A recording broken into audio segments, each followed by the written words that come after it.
c'est environ 800 tonnes de bombes et 8700 projectiles qui s'abattent sur le lieu que je vais vous faire découvrir. Mais pourquoi un tel déchaînement? L'enjeu est stratégique. Les Allemands possèdent deux énormes tourelles de 340 mm ayant une portée jusqu'à un rayon de 35 km. L'une des deux tourelles a été détruite par un tir au but, l'autre endommagée. La plupart des servants sont tués ou blessés. Mais l'histoire de ces tourelles commence en 1928 après une bataille entre la Marine nationale et la mairie. Le projet va enfin pouvoir avoir lieu. Les travaux de l'énorme batterie s'achèvent en 1931. En pleine guerre mondiale, l'une des deux tourelles est réparée grâce au canon du cuirassé La Provence. Il aura fallu construire un tunnel pour faire acheminer les tourelles dans les emplacements stratégiques face à la Méditerranée et protéger ainsi Toulon et ses côtes.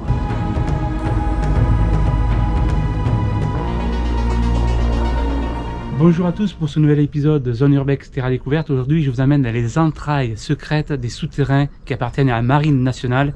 Et j'ai eu l'autorisation pour vous faire visiter ce lieu d'histoire qui est la plus grande batterie d'artillerie côtière de France. Allez, des images arrivent.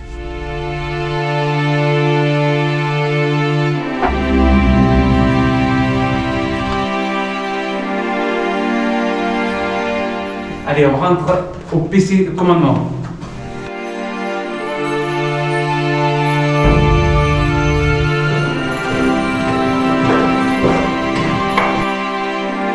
Il est impressionnant cet escalier avec tout le système de gainage électrique et ici pour la ventilation, les gaines de ventilation, il y a 72 marches pour descendre au poste central.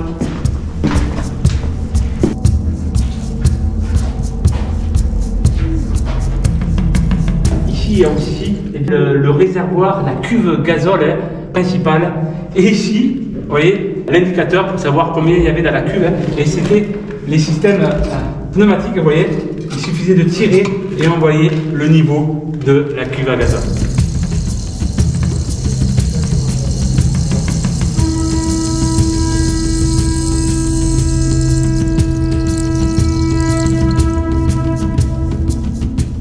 Et là, c'est fou, on a le groupe électrogène dans ces entrailles du poste de commandement. On retrouve la pompe à injection, les 4 cylindres, voilà, les différents filtres. Et on voit même encore la présence d'huile, des fuites d'huile sous les gates. C'est incroyable. Ici, la cuve de gazole pour alimenter ce groupe électrogène. Et on voit même les batteries, une série de 4 batteries. Excellent, Et ici, ce qu'on voyait dans l'escalier, le moteur électrique pour ventiler un petit peu toute cette zone enterrée. Incroyable.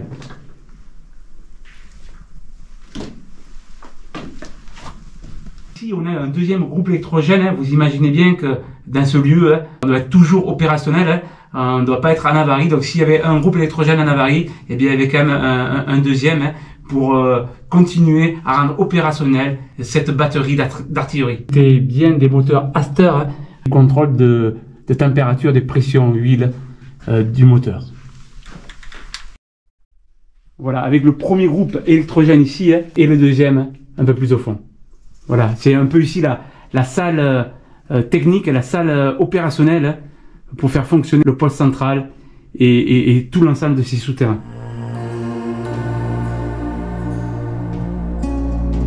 On va quitter les locaux techniques pour rentrer dans les locaux vie.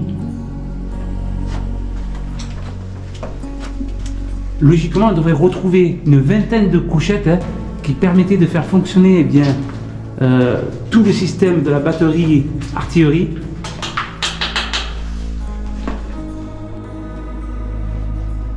Voilà, je rentre dans le poste équipage où l'on retrouve toutes les bannettes. C'est impressionnant, c'est vétuste. Vous imaginez un petit peu un marin ici en pleine opération, en pleine tension, en pleine guerre. Toujours on retrouve le système de ventilation ici. Ah, c'est vraiment incroyable. Ici ont dormi donc les marins français, mais aussi les Allemands qui ont réquisitionné ce lieu.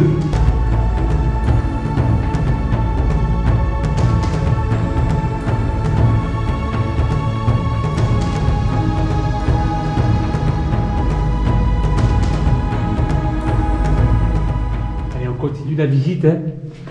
On a vu donc où dormaient les équipages. Et bien là, on a le bloc sanitaire des équipages. Avec ici les éviers. Et je pense qu'on va retrouver les toilettes, des toilettes turques. Incroyable, hein? Alors regardez, il y avait même encore un support pour les désodorants. Voilà, on quitte les blocs sanitaires équipage et juste à côté, vous voyez, on retrouve ceux des officiers. Et là, vous allez voir, c'est beaucoup plus petit, mais aussi beaucoup plus confortable. Avec là, un seul toilette. Donc là, c'était pour les officiers. Voilà, là, c'est des chambres numérotées. Par exemple, ici, on retrouve la 11. Et c'était avec seulement 2 couchages. Je pense que là aussi, on avait une catégorie de personnel plus gradé. Voilà, là, pareil, on retrouve la même configuration avec armoire, beaucoup plus de confort quand même, beaucoup plus d'espace.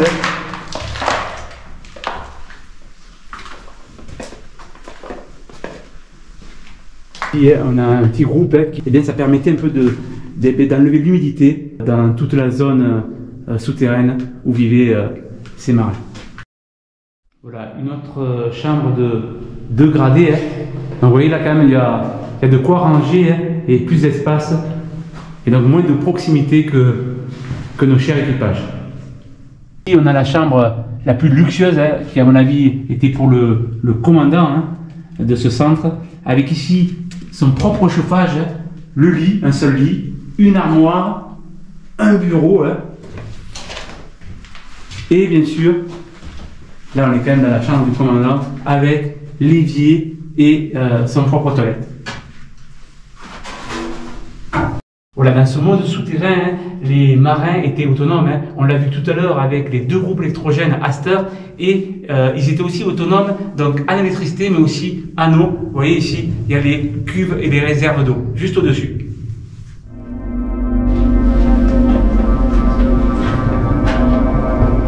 Voilà, on vient de monter ces escaliers qui font la liaison entre le pôle central et là-haut, en haut de cette échelle, on va retrouver la coupole d'observation.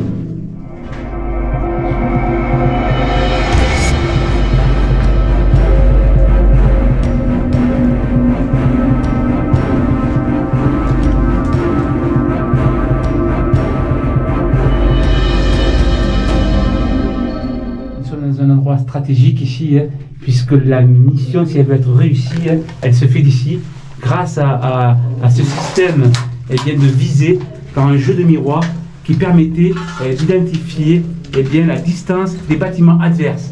Et là, vous voyez, on a tout le système mécanique parce que tout cet ensemble peut tourner et être en rotation. Voilà, on voit ici le système qui permet la rotation avec la roue dentée. Et tout le mécanisme, c'est vraiment impressionnant.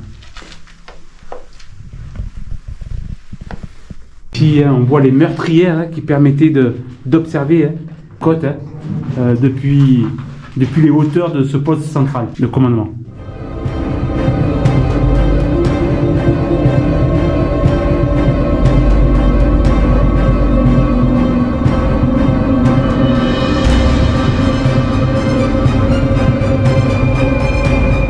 Voilà, cette grande salle, c'est le PC opération.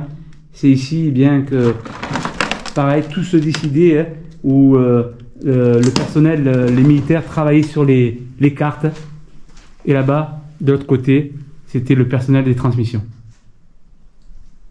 Vous voyez, c'est impossible de rentrer, c'est pour ça que c'est une exclusivité. Et je remercie encore la Marine nationale et le site dans lequel je me trouve de m'avoir ouvert les portes, vous présenter et vous faire découvrir ce monde souterrain secret. retrouve la coupelle d'observation dans laquelle on était tout à l'heure. D'ailleurs, celle-ci, elle peut tourner à 360 degrés grâce au système d'engrenage qu'on a vu tout à l'heure. Ce qui est intéressant, et c'est là qu'il y a toute la stratégie et la réussite de la mission, à travers eh bien, ces trappes, une ici et une de l'autre côté, eh bien, il y avait des tubes. En bout de ces tubes, eh bien, on a des miroirs.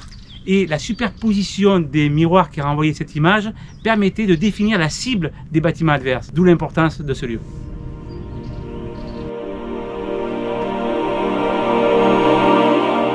Nous sommes toujours sur la surface et il y a un peu partout eh bien, ces sorties, c'est en fait les sorties d'aération des gaines de ventilation. Vous imaginez bien que pour que l'air soit respirable, il fallait un peu évacuer tout ça pour que on puisse vivre normalement dans le monde souterrain.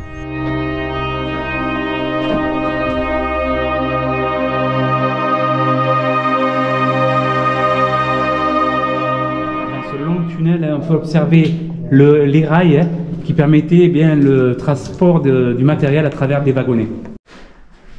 En bout de ce tunnel, on retrouve ici un des deux monte-charges, c'est des monte-charges de 5 tonnes eh bien, qui permettaient de transporter les obus de 340 mm par rapport à ces deux énormes tourelles dans la soute-ammunition qui se trouve dessous pour les amener au-dessus au niveau de la tourelle.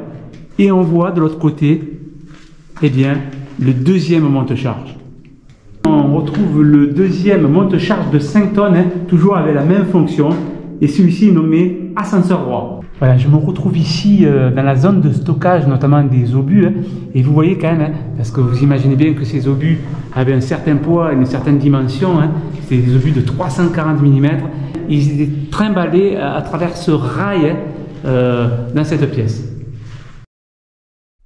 Je suis vraiment surpris bien par l'intégrité de ce lieu, alors qu'ici il y a eu un bombardement intense, notamment lors de cette Seconde Guerre mondiale. Et bien, je peux vous dire que c'est vraiment resté intact. Et il faut savoir qu'en fait, eh bien, il y avait au-dessus une grosse couche de béton, du sable et une couche de béton, une autre couche de béton. Donc vous comprenez maintenant pourquoi ici c'est resté dans un état intact. Encore des passages secrets dans ce monde souterrain. En fait, non, c'est simplement le passage entre les deux tourelles de 340 mm. Eh bien, les militaires qui étaient en dessous pouvaient rejoindre par cet accès eh bien, les deux tourelles de 340 mm. Je vous amène voir le souterrain. C'est vraiment impressionnant.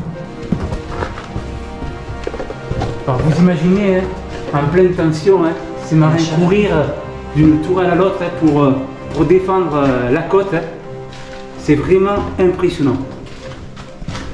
Ça va ?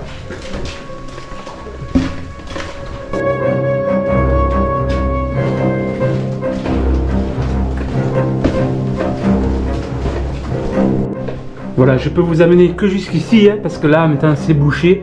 Et sachez que, eh bien, à l'époque, on pouvait communiquer entre les deux tourelles dans cet incroyable tunnel. Vous imaginez un petit peu les tonnes de béton qu'il a fallu pour faire un petit peu eh bien, tout ce système défensif côtier. C'est énorme. Allez, on continue notre exploration. Maintenant, nous allons monter à l'étage au niveau de la tourelle. Toujours pareil dans ces couloirs impressionnants. Voilà, vous pouvez percevoir l'humidité qui règne ici. Regardez, c'est incroyable, toutes les gouttes que l'on retrouve sur ces énormes collecteurs. On retrouve ici la suite, enfin en tout cas la partie haute du monte-charge, puisqu'on se retrouve à l'étage avec tout le système du monte-charge de 5 tonnes. On est vraiment au cœur du système défensif puisque l'on retrouve le socle, l'emplacement d'une des deux tourelles de 340 mm. Alors vous imaginez un petit peu l'importance et le diamètre imposant de cette tourelle. Et ici c'est la partie immergée de la tourelle. Et là, ça a été bouché. Eh bien, on retrouve toute l'autre partie visible de l'extérieur de la tourelle. Ah, c'est vraiment impressionnant. Ici, il devait être en alerte maximale, nos militaires, au combat. Là, c'est une des 2 aires de stockage où devait se trouver la poudre. Hein. Vous imaginez le danger d'une pièce de stockage comme celle-ci. Hein. Et vous voyez la particularité du plafond avec ses formes, c'est parce que ça permettait d'épouser des collecteurs permettant l'extinction en cas d'incendie de cette zone. Et ici, on a tout le système permettant l'alimentation et le fonctionnement de la tourelle 340 mm.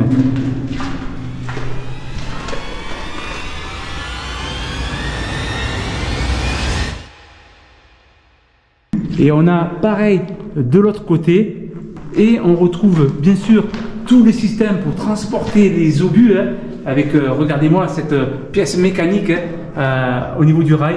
C'est vraiment, regardez, ça a pratiquement un siècle, et regardez, il manquerait plus qu'à l'huiler, c'est reparti. Donc on voit bien le rail, et ici le socle où étaient déposés les obus. Impressionnant. Voilà, dans ce milieu opérationnel, à côté de la tourelle, on a quand même les lavabos, cet immense évier pour le personnel. Et vous allez voir, on a aussi l'infirmerie, regardez, représentée par cette croix. Voilà, c'est le poste d'infirmerie. En tout cas, ce qu'il en reste. Voilà, tout le système encore de ventilation, parce qu'il fallait amener de l'air frais, mais aussi évacuer l'air appelé vicié.